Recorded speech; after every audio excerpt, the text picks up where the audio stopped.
Les relations entre la Chine et l'Afrique se sont amplifiées au cours de ces 10 dernières années. La Chine est devenue un partenaire incontournable pour plusieurs pays africains, un acteur majeur dans le domaine des infrastructures, des ressources naturelles et du commerce international.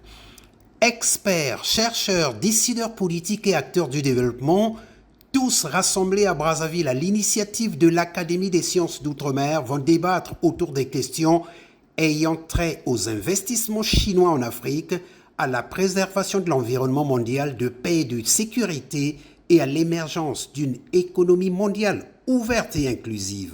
Maître Emmanuel Collier, membre du comité scientifique.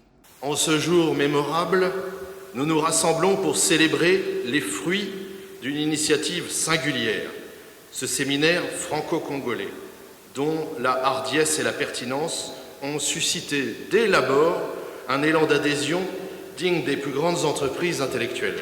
Michel Roussin, vice-président de la 2e section de l'Académie des sciences d'outre-mer, a dit sa joie de se retrouver avec les autres académiciens du Congo. Cette collaboration de l'Académie des sciences d'outre-mer à ce séminaire sur la Chine et l'Afrique va nous donner l'occasion de progresser dans l'analyse de l'évolution des relations entre ces deux partenaires.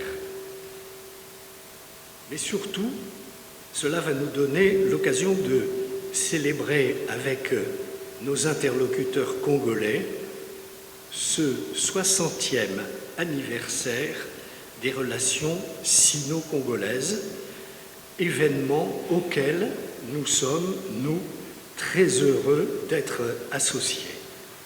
Pour le secrétaire perpétuel de l'Académie des sciences d'outre-mer, la rencontre de Brazzaville va donner l'occasion aux participants de constater que les pays africains occupent une place grandissante dans la stratégie internationale chinoise. Les relations Chine-Afrique ont connu un développement prodigieux au cours des 20 dernières années.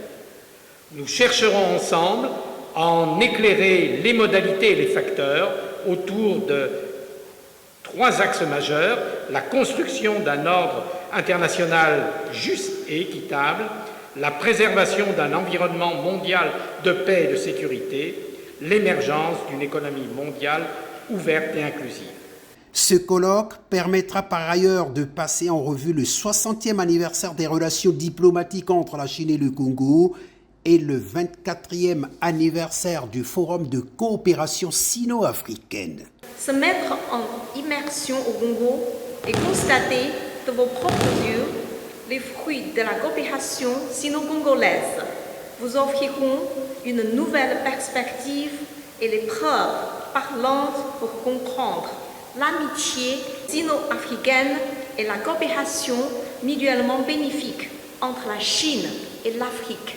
Ils se sont réunis pour 2 journées de réflexion et d'échange qui seront sans doute le creuset des débats stimulants et de découvertes enrichissantes.